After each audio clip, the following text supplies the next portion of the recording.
Hello everyone, my name is Andrew Folkler, and I would like to thank you for watching this video. This video is part 5 of my Parental Alienation series. In this video, I will describe and explain the final of the 4 means of enforcing parental alienation, followed by an overall conclusion of how these 4 techniques used by alienating parents are tied together. If you have not seen my previous videos, I recommend watching them first. They're all between 10 to 15 minutes and they're easily found on my YouTube channel titled Jacob Folkler. The videos to look out for are titled Parental Alienation Part 1, Part 2, Part 3, and Part 4. Parental Alienation Part 1 explains the basic definition of parental alienation. Part 2 goes through how isolation is used as the first technique to enforce the alienation. Part 3 delves into how the alienating parent exploits the fear of abandonment in a child. Part 4 moves on to explain how the harassment of the child and the isolated parent strengthens the alienation. Be sure to also watch our other videos to show your support for the campaign for Jacob, as well as listen to the radio talk with one of my greatest allies and dear friend, Mrs. Jill Egizi, who's the president of the Parental Alienation Awareness Organization of the United States of America. I'll also provide a link for the radio talk below in the video description section. So moving on to the last technique used by alienating parents, which is rewards for compliance. And it means exactly what it sounds like. The alienating parent gives the child a reward or a token for compliant behavior, meaning or obedient behavior. It is a scenario of if you do what I want, I will give you a small gift in return. It's essentially buying the control of the child. It's really no different than bribery. I give you this gift, you do what I tell you. Now, the reason why alienating parents do this is to maintain a strong proportion of both power and respect. Think of it like the alienating parent is a king or a queen. The general people can see through the deeds of the monarch. However, those who are under constant surveillance of the monarch pay the king or queen their utmost respect, often in fear. To maintain his or her power, the monarch gives his or her subjects rewards for their loyalty, but nothing large enough to lead to the possibility of the monarch being overthrown. The subjects then take these rewards like hungry dogs being thrown a bone. And the subjects realize they are always on thin ice and they know the monarch can cast them away at any time, and therefore much of their loyalty is based on that fear. And thus they even avoid thinking of overthrowing the monarch in fear of their own safety. And this is the analogy we all go through. The alienating parent is the monarch, the child is the monarch's subjects, and we are the common people. Likewise, in this analogy, one common person cannot overthrow the king, especially through the subjects. The king can be overthrown, but only through a resistance group, and that is where we are now. To further explain the monarch analogy, the alienating parent knows they cannot control the child through only hostile behavior. In a sense, the child would revolt because the child is being placed in a survive or die situation. It's poor management. However, if the alienating parent gives the child something to believe in, then the child will remain loyal. The hostility can gradually increase and then the rewards for compliance will serve as compensation for the harassment. I'll give you a personal example. When Gloria first joined our family in Arizona, she was not at all what she is now. In fact, she was very kind and polite. She took necessary disciplinary actions to correct our behavior, but she was not abusive on the first day in our house, not by the least. But so in the first month, she began to assert herself. She did whatever she could to replace the mother figure. And in the monarch analogy, she was, the inspiring lady ascending to be queen. And once she reached that level of power, she took actions to eliminate the ties between William and I and our mother. Essentially, the separation of people and the government or the parliament or the queen's subjects.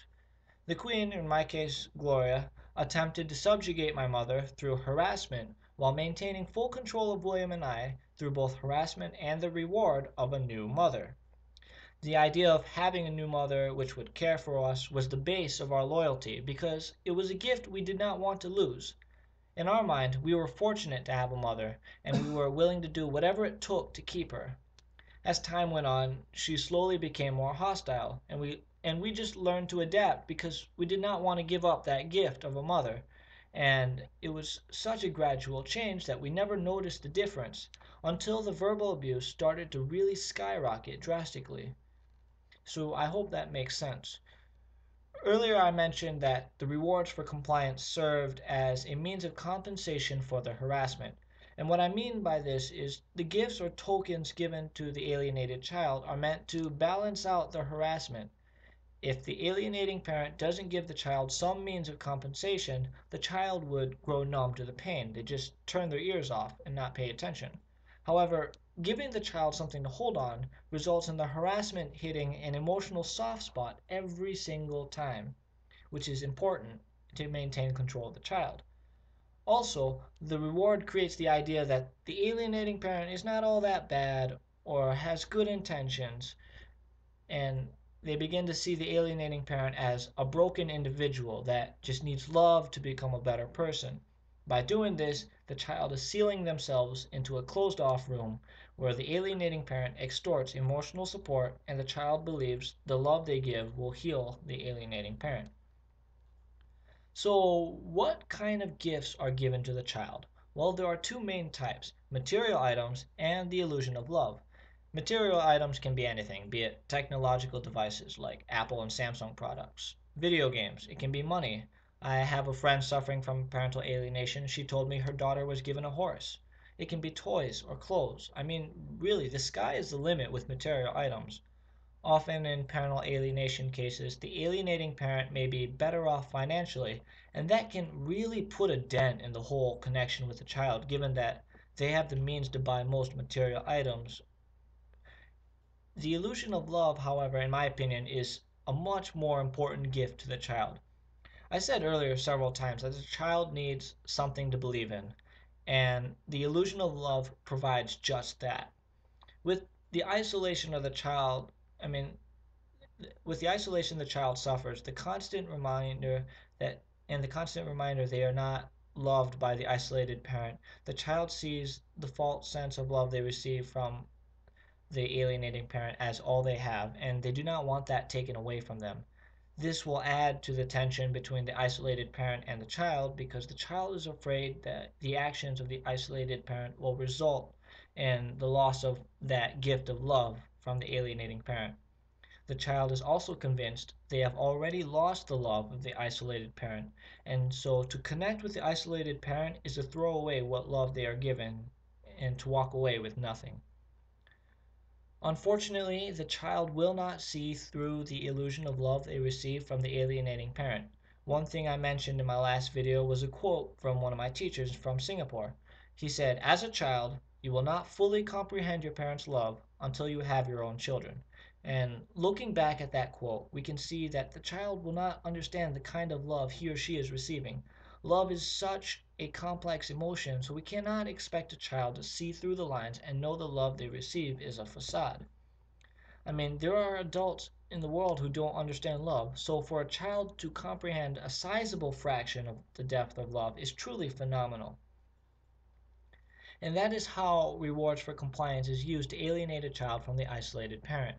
Now, before I conclude this video, I want to tie in everything I've talked about in my other 4 videos to show how all these techniques work together to alienate the child from the isolated parent. The 4 techniques I described earlier in my last 4 videos for alienating children from a parent were isolation, exploiting the fear of abandonment, harassment to the child and the isolated parent, and rewards for compliance. Isolation is the first technique used, with the intent to narrow the child's perspective.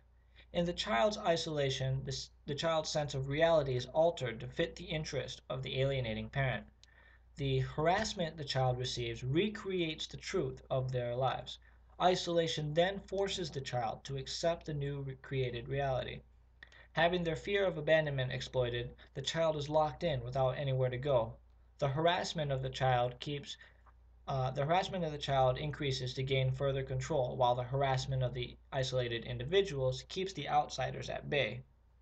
The child begins to do whatever he or she can to appease the desires of the alienating parent, including outcasting the isolated parent. The child knows once they outcast the isolated parent, then they have to commit themselves to the alienation. This is in fear of suffering potential harassment from the isolated parent. And you can't blame them. If one parent is willing to go that far to abuse a child, what can you say in defense of the other parent? And so, for complying with the wishes of the alienated parent, the child is rewarded. The reward pushes the child towards the mindset that it is wrong to associate with the isolated parent, and if the child continues to obey the wishes of the alienating parent, the child can get more rewards and more praise. The reward also imbues the idea that the alienating parent is someone with good intentions, and is not all that bad of a person. The reward serves as compensation for the harassment, and so with every reward, an act of harassment from the alienating parent is overlooked. As the isolation prolongs, the child begins to fall into a routine, even taking part in the harassment of the isolated parent. In return, the child receives rewards.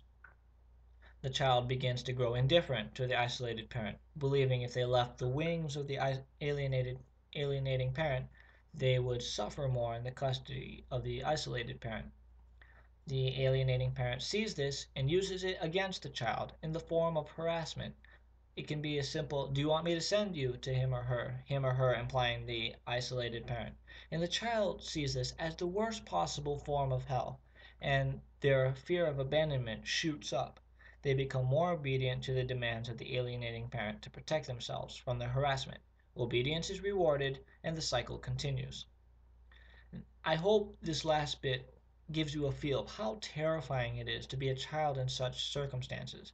It is a continuous cycle of fear, helplessness, and confusion. However, it is only a cycle, and cycles can be broken. So do not give up hope and continue to reach out to your children and give them positive messages of love and affection. Lastly, before I conclude this video, short message to my alienated brother Jacob. Jake, I don't know if you'll ever get a chance to watch these videos. It might not, it might even be possible you don't ever want to watch them. And if you don't want to, I understand. But if you do, I hope these videos attest to the promise I made you the night before we left. I told you I will see you later. I don't know how long later will be, but I will make it happen. None of this is your fault, Jake. Don't ever believe that. We all love you, we all miss you, and we never, ever abandon you. Someday I will find my way to you. Until that day comes, stay strong. We fight for the Druid. Until next time, Andrew. So I would like to thank you for watching this video. Please continue to share these videos with your family and friends, and so we can all work together to end this form of abuse. The more we know about parental alienation, the better equipped we will be, and we can find a way to counter it before more children suffer. I also want to encourage you to subscribe to our website at www.jacobfolkler.com, as well as like and share our Facebook page at Bring Jacob Folkler Home. Follow us on Twitter, username at the Folkler Team. Thank you so much, and with your help, we can bring Jacob home.